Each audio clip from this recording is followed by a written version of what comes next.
Então vamos fechando nossos olhos para melhor a conexão com o alto. Vamos buscando a figura de nosso Mestre Jesus, de nossa Mãe Santíssima, pedindo ao nosso Pai Criador que nos permita ainda uma vez, aliás, permitiu estarmos aqui. Vamos agradecendo a Ele por tudo, pelos cuidados, pelo carinho que Ele tem para com todos nós.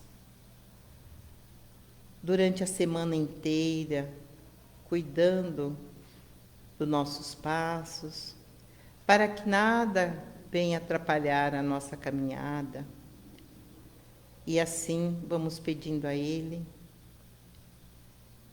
que nos envolva nesses instantes, que Ele possa permitir que os benfeitores nos auxiliem para mais essa tarefa da noite. E que Jesus possa permanecer conosco, visitar nossos lares, familiares que lá ficaram, que todos possam receber esse carinho amoroso da espiritualidade amiga. E com a permissão, vamos iniciar a nossa tarefa da noite. Que assim seja e graças a Deus. Então, o nosso tema de hoje, para a nossa reflexão, é fariseus. E está no capítulo 54 do livro Vinha de Luz, psicografado por Chico Xavier através do Espírito Emmanuel. E esse capítulo que nós vamos ver, fariseus, ele se encontra em Lucas, capítulo 12, versículo 1. E está assim lá, que o trechinho que Emmanuel escolhe para fazer o comentário. Acautelai-vos primeiramente do fermento dos fariseus. Qual o significado de fariseus? Fui buscar no Evangelho, segundo o Espiritismo, fariseus vem do hebreu parush, que significa divisão, separação. Então, os fariseus era conhecido por essa denominação aí, o que eles faziam? Eles viviam de aparências. Por isso que Jesus vai usar muito a palavra hipócritas, porque eles diziam uma coisa, mas no fundo não faziam, eles não agiam daquela forma. E por que ele fala do fermento? Para que serve o fermento? Fermento é um produto químico que, quando nós colocamos na massa, né, lá para fazer o pão, ele vai aumentar, vai fazer com que aquela massa cresça. E nos nossos bolos também, né? Se não colocar o fermento, o bolo não cresce. Que aí a gente fala que o bolo ficou empantumado, não é isso? E para o bolo ficar fofinho, gostoso, né? É preciso o fermento. E então, quando Jesus ele fala, acautelai-vos do fermento dos fariseus, ele não quer aniquilar, acabar com os fariseus. Ele quer que ele se modifique, que ele se transforme, que ele comece realmente a agir conforme ele coloca, conforme ele fala. E ele cobra, os fariseus cobram muito dos outros, mas não age de acordo. E nós vamos encontrar no Evangelho muita passagem onde Jesus fala muito sobre fariseus, né? E sempre ele coloca como hipócritas. E nós fazemos parte também ainda desse, né, contexto aí. Todos nós temos ainda um pouquinho de fariseu. E nós vamos depois ver na obra da Joana o porquê disso, certo? E aí, quando Jesus pede isso, ele, como nós falamos, ele não quer que aniquile, que acabe com o judeu. Ele não quer a morte, como ele sempre disse, né? Os Espíritos dizem, o Pai não quer, e Jesus também disse, o Pai não quer a morte do pecador. Ele quer o quê? A transformação.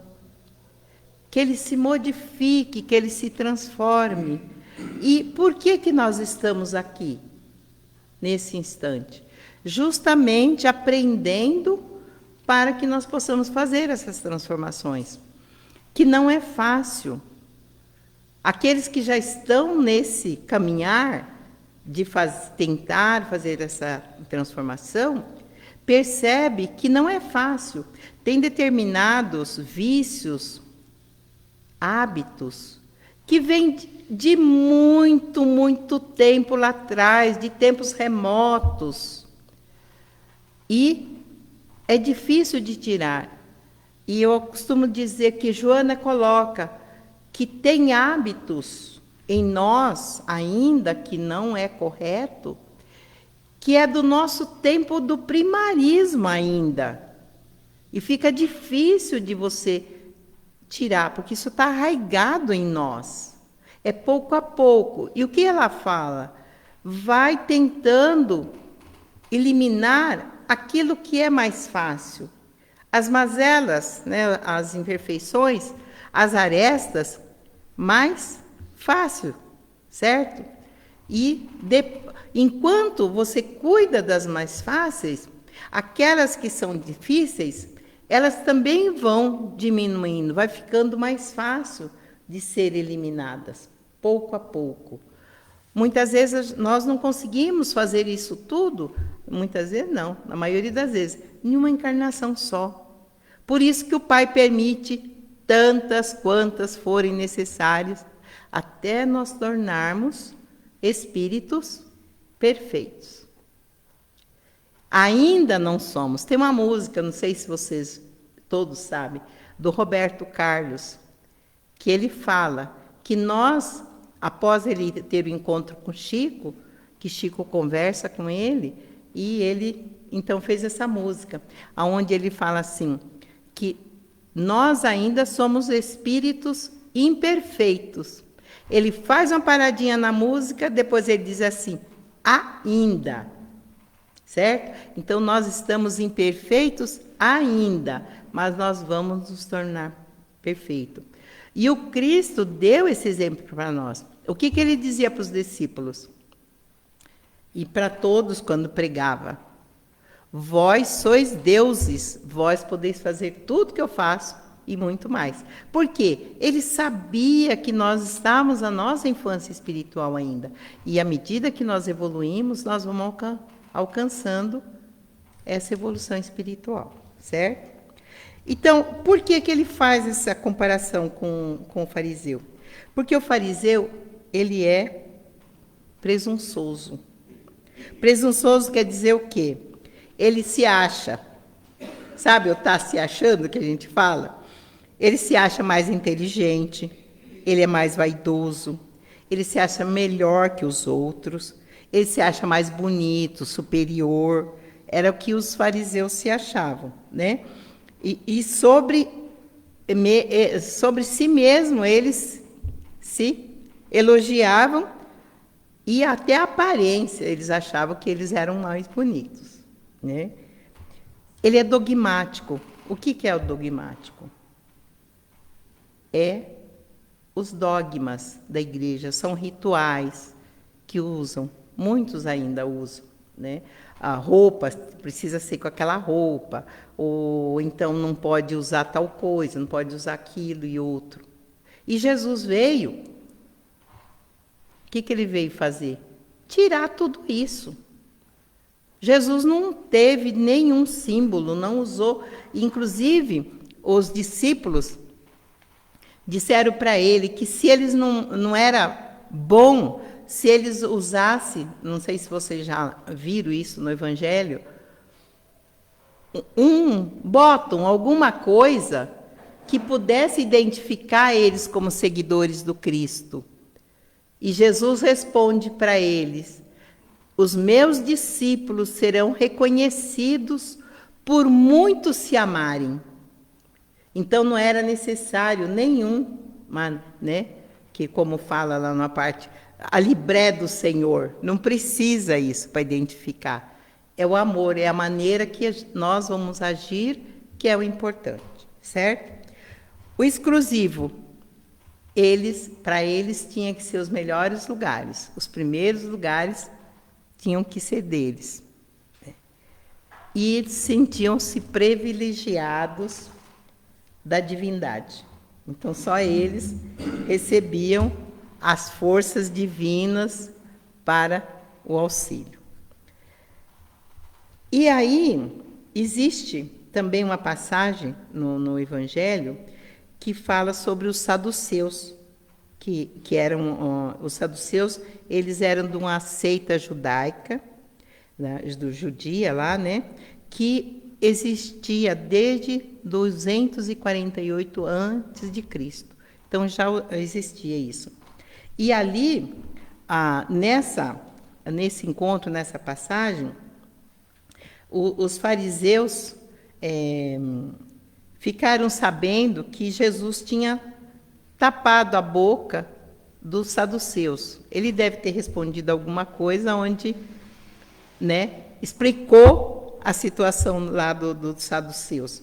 E aí, então, esse que era um doutor da lei, ele pergunta para Jesus, né?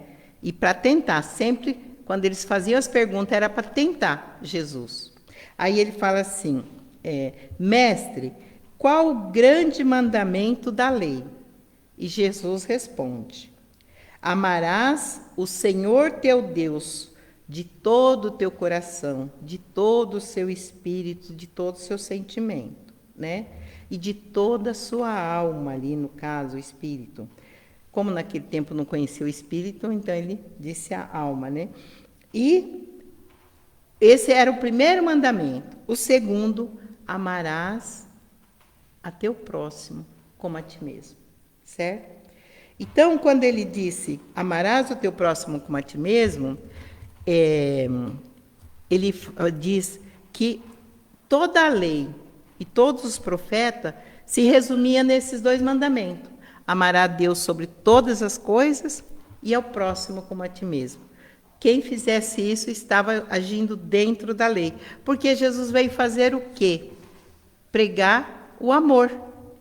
E Joana diz, né, nos livrinhos dela, eu tenho um que chama Pensamentos de Joana, onde ela coloca que nunca se colocou o amor de uma forma tão assim bonita, de tão bem, quanto Jesus. Jesus foi o primeiro a falar do amor, o amor universal, não esse amor, né, de sexo, de pessoa para pessoa, também isso, mas o amor no sentido universal, de humanidade, que Jesus falava, né?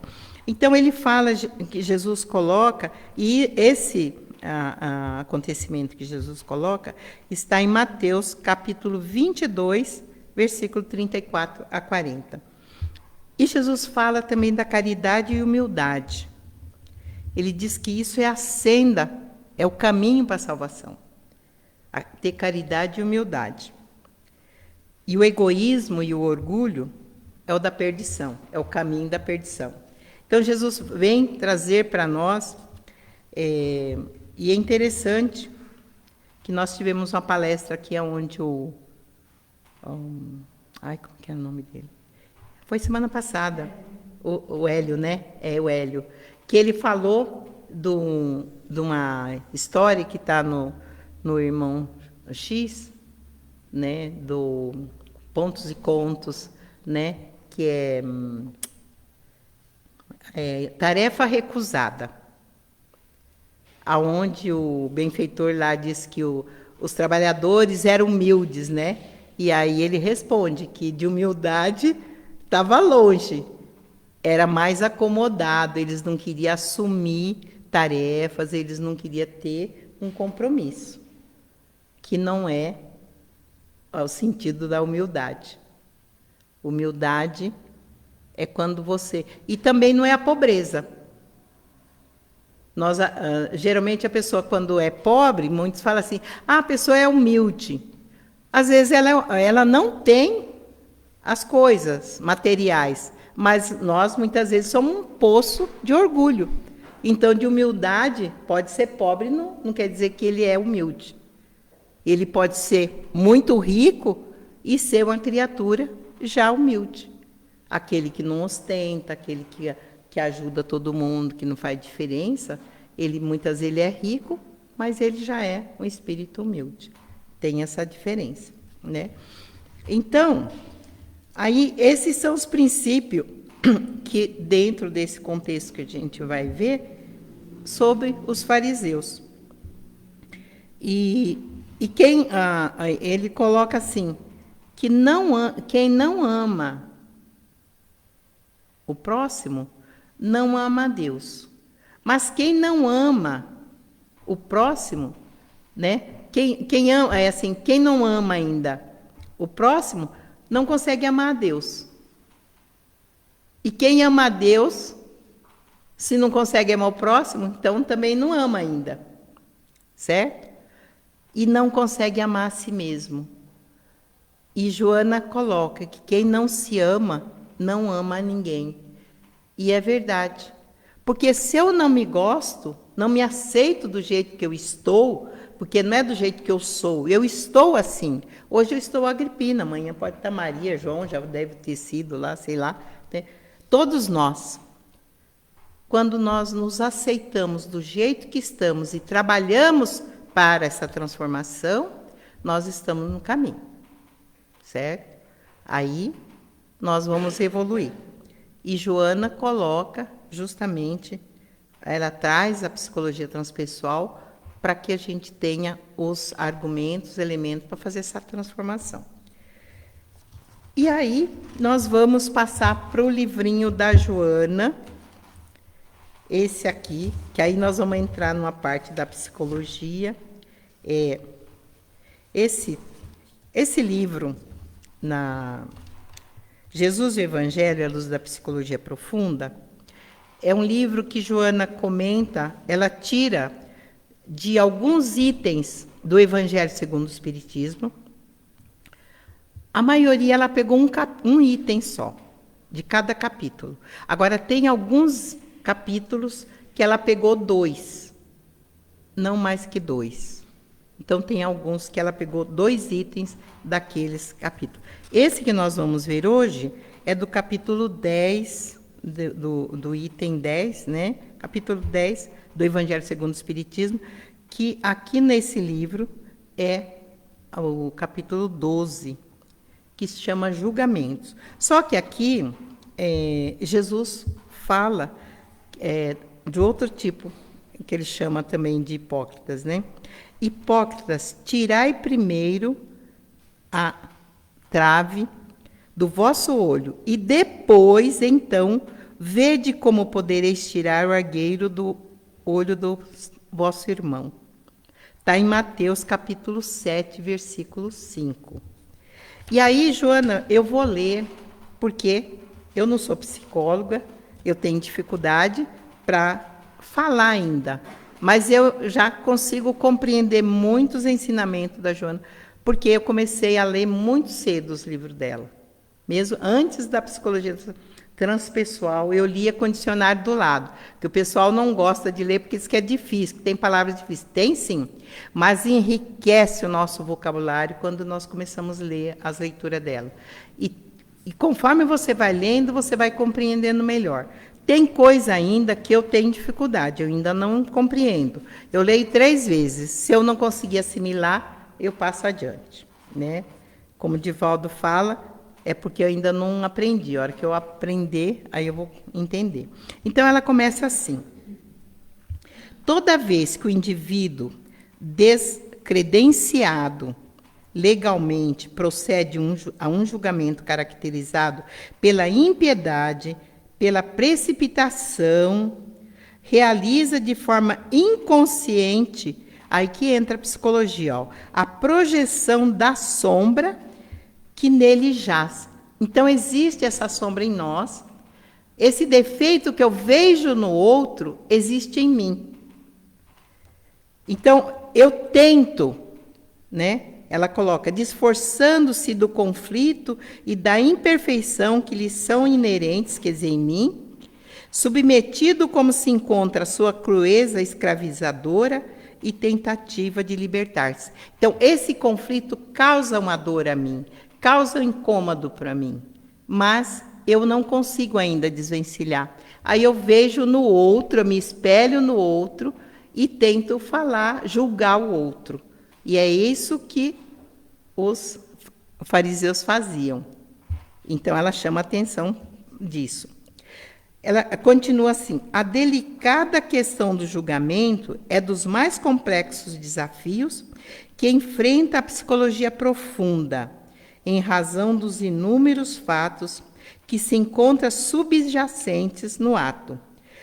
Quer dizer, ali escondido, né? Quase sempre perverso de medir a conduta de outrem, com recurso nem sempre próprios, né, de carregado de ética, de justiça e dignidade. Porque o julgamento, ele pode ser feito sim, mas quando é para auxiliar, e esse julgamento precisa ser feito com respeito, com dignidade, com ética, com o outro, com o nosso próximo. Porque o que Jesus fala? Que nós devemos aceitar o outro do jeito que ele está, mas nós não devemos ser conivente com o erro. Nós somos coniventes com o erro de nossos filhos? O que os pais fazem? Procura corrigir o filho. Ele enxota o filho de casa, joga fora? Não. Ele vai tentar ensinar, corrigir, aparar as arestas, enquanto ele é pequeno, enquanto ele está ali sob o comando. E conforme ele vai crescendo, já com novas informações, ele vai se modificando. E continua para o resto da vida, esse aperfeiçoamento. E Joana continua. Analisá-lo, quer dizer, esse julgamento, é devassar o inconsciente daquele que se atribui. Então, vai mexer no nosso inconsciente. Essas mazelas, essa sombra, estão no nosso inconsciente de outras vidas. Por isso que muitas coisas são difíceis. Quando mexe, aciona, e diz assim, que quando aciona o gatilho daquela mazela que está lá, então ela aflora, né? Então, é por isso que nós entramos em conflitos. Então, analisá-lo é devassar o inconsciente daquele que se atribui o direito de penetrar na problemática de outrem, embora ignore várias causas difíceis de serem identificadas, porque específicas. Então, nós não conseguimos identificar o que gera aquele conflito em nós. Porque está no inconsciente de muito tempo atrás. E a Joana diz o seguinte, tudo que nós não enfrentamos, e eu procuro reprimir, eu jogo para o inconsciente. E um dia ele vem com a força toda e eu posso fazer bobagem. Então eu preciso o quê? Fazer amizade com esse conflito, com essa situação. Eu preciso conversar. Por que eu estou sentindo isso? Por que eu estou pensando isso? E o que vai fazer quando nós fazemos isso? Nós vamos estar jogando a nova informação para o nosso inconsciente. Por que eu ajo desta forma? E o inconsciente decodifica e vai mandar para o nosso consciente. Pouco a pouco. Por isso que o que nós estamos ouvindo aqui hoje, podemos não ainda absorver, Mas o nosso inconsciente está absorvendo. Ele vai decodificando e vai mandando para o consciente.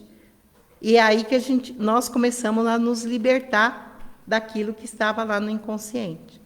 Se eu reprimo, e Joana fala, não reprima, controle. Certo? O que é o controlar? Você controla e conversa. Faz amizade com o pensamento. Não adianta, eu não quero pensar isso.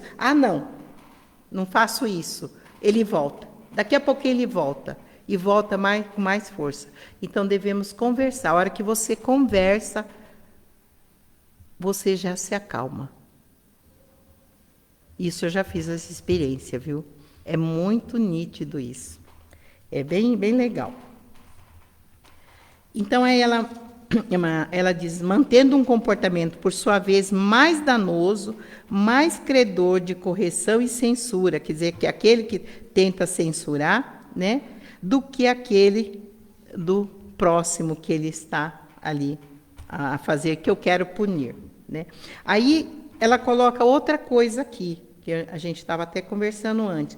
Mediante mecanismo automático de liberação das cargas de culpa e medo, retidas no inconsciente, o julgador, quem está, no caso, acusando, escusa-se de desvelar as imperfeições que estão aqui dentro, né, morais que possui, facilmente identificando o mínimo reprochável na outra criatura, por encontrar-se atribulado né, e ali naquele conflito, em gravames iguais ou outros muito mais perturbadores, ou outro muito pior, certo? Então, é por isso que nós devemos nos penetrar nesse conflito. Por quê? Por que eu estou pensando isso? Por que está acontecendo isso? E eu faço o seguinte, é meu? É uma interferência? É uma autoobsessão? O que está acontecendo? Depois eu peço para Jesus me amparar, me proteger aqueles que porventura estão ali, insuflando aquela ideia. Faça um Pai Nosso. Daqui a pouco a serena. E eu tive uma vez assim que foi muito nítido. Gente, era uma loucura. O pensamento vinha assim, era uma coisa de louco, maluca mesmo. Eu estava a ponto de pegar o telefone para ligar. Aí eu parei e falei, Jesus, o que está acontecendo? Porque eu ponho Jesus no meio. A primeira coisa eu peço para Jesus. E eu fiz isso. Gente, passou, esqueci. Depois eu lembrei da situação. Eu voltei no que estava acontecendo, era como se não tivesse acontecido. Tranquila, eu lembrei dos fatos, nenhum desespero, nada. Eu estava, nossa, não dá para explicar. E eu falei, acho que isso foi até bom eu passar, porque serve de exemplo para você compreender a situação quando a pessoa está nela, não é? E aí, vou pular um trechinho, que é bem longa a lição, né? Aí ela diz assim, sentindo-se falidos interiormente por não poderem superar, quer dizer, nós, né, as atrações morbosas da personalidade enferma, nós estamos ainda doentes. A nossa personalidade ainda está doente, está enferma. Por isso que quando alguém comete algum ato assim muito danoso, a gente fala, aquela criatura está doente. Ela não está doente fisicamente, mas ela está doente espiritualmente. Quando nós começamos a fazer esse autodescobrimento, essa autoiluminação interior, nós começamos a entender melhor o nosso próximo. E aí nós paramos de julgar. Nós queremos o quê? Auxiliar, mas sem julgamento. Certo? E aí ela continua. Revestem-se de puritanismo e de falsa sabedoria, facultando-se direitos que se atribuem e tornando-se impiedosos, perseguidores das criaturas, sobre as quais projeta aquilo que detestam em si próprios. É uma colocação de Joana.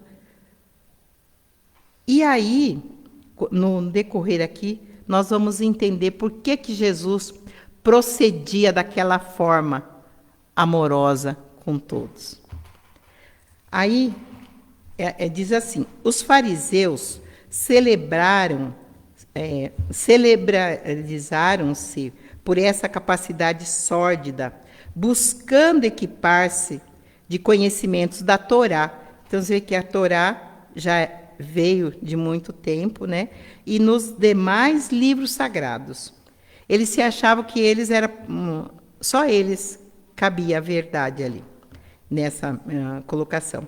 Como se todas as obras de libertação humana igualmente não merecessem o direito de ser também sagradas, para melhor se imiscuírem na observação dos atos que diziam respeito ao próximo.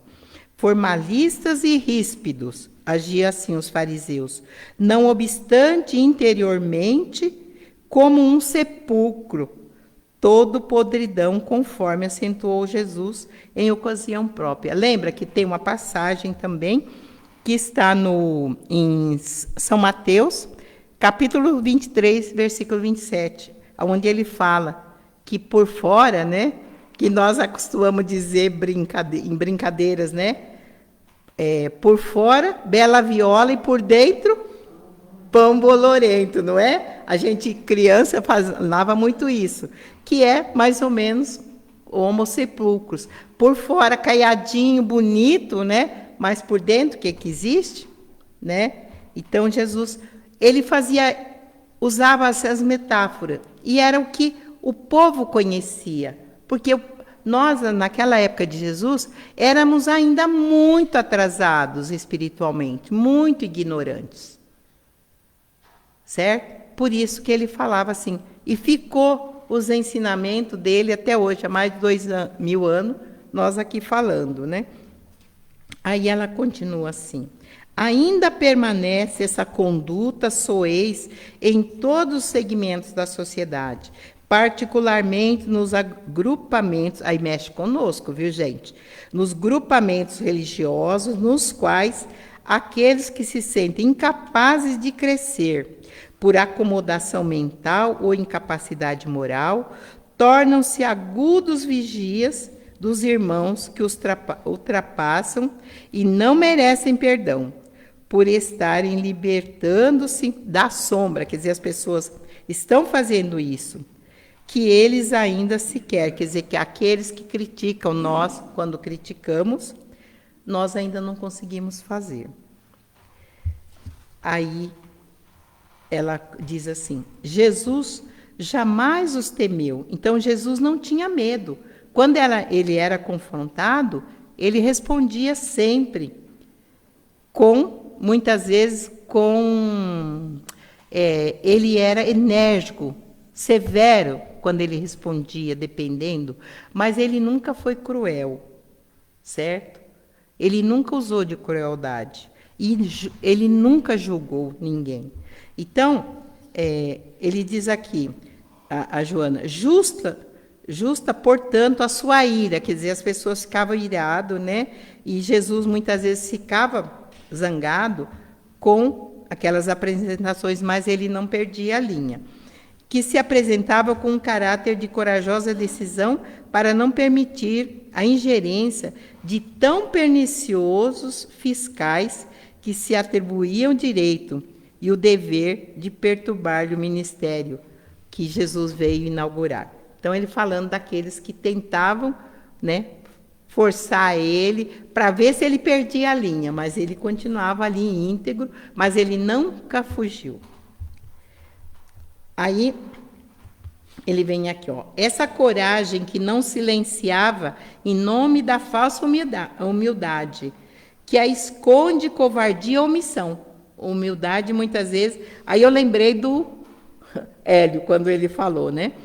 provocava-lhes, como ainda hoje ocorre, mais acendrado ódio naquelas pessoas, levando-os a acionarem armadilhas cada vez mais sutis ou afrontosas, concomitantemente, quer dizer, paralelamente, arrebanhando sequazes que permaneciam a soldo da sua infâmia. Quer dizer, ele arrebanhava aqueles ignorantes ainda, ou até maldosos que procuravam agir daquela forma. Então, Jesus sempre tentou a modificar isso aí, certo? Então, ele fala aqui, a Joana fala aqui do julgamento legal, por exemplo, o juiz que vai julgar, ele precisa agir com, né, honestidade, com imparcialidade ali com as pessoas. E aí ele diz assim, a Joana diz assim: o julgamento legal, esse que deve existir, tem raízes nas conquistas da ética e do direito, do desenvolvimento cultural dos povos e dos homens, concedendo ao réu a oportunidade de defesa enquanto são tomadas providências hábeis para que sejam preservados os seus valores humanos, quer dizer, do réu, né? As suas conquistas de cidadão. É o que Jesus fazia. Ele não deixava de respeitar cada cidadão, embora respondesse à altura daquela indagação. E aí Jesus, ela continua falando, já estamos aqui no final, não precisa ficar desesperado, viu? Já vamos indo por final. Ela diz, a Joana diz assim: Jesus, que sabia examinar sem julgar, muito menos punir, como consequência viveu sempre muito feliz. A sua doutrina é todo um poema de alegria, de libertação dos conflitos, de autoiluminação e de engrandecimento a Deus, manifesto em todas as coisas, desde as simples sementes e grãos pequeninos. E aqui, vamos fazer uma ressalva aqui. Por que Jesus agia dessa forma?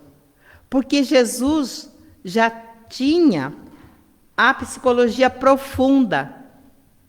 O que é a psicologia profunda? É quando nós já estamos autoiluminados, quando nós já temos esse aprendizado, nós já desvencilhamos de todas as nossas mazelas.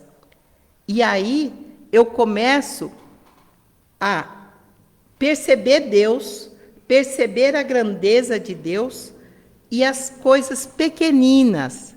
E aí Joana coloca as coisas que Jesus enalteceu, né? E aí ela diz assim: o engrandecimento a Deus manifesta em todas as coisas, desde as simples sementes e grãos pequeninos.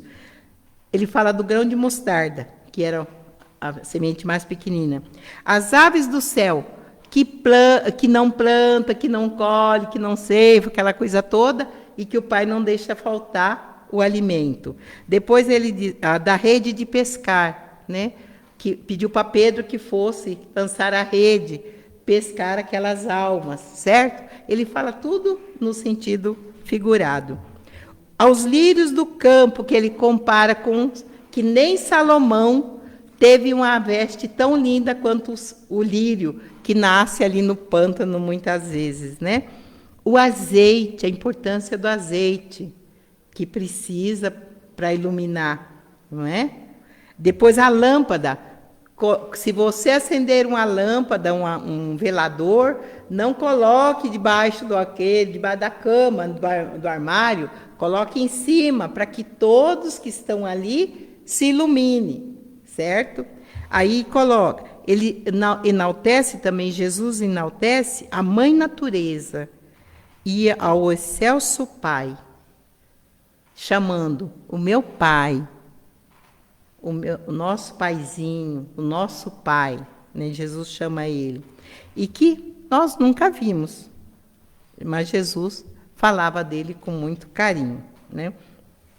Então aí a Joana continua assim: aquele homem especial, pela própria grandeza, quer dizer, Jesus, e a autoridade de que se fazia revestido, as quais lhe foram concedidas pelo Pai, em todo momento exteriorizava bom humor e alegria. Sem vulgaridade, Jesus nunca teve palavras chulas, palavras de baixo calão. Severidade, quer dizer, energia, quando necessário, nunca, porém, cruel. E nem era hostil também.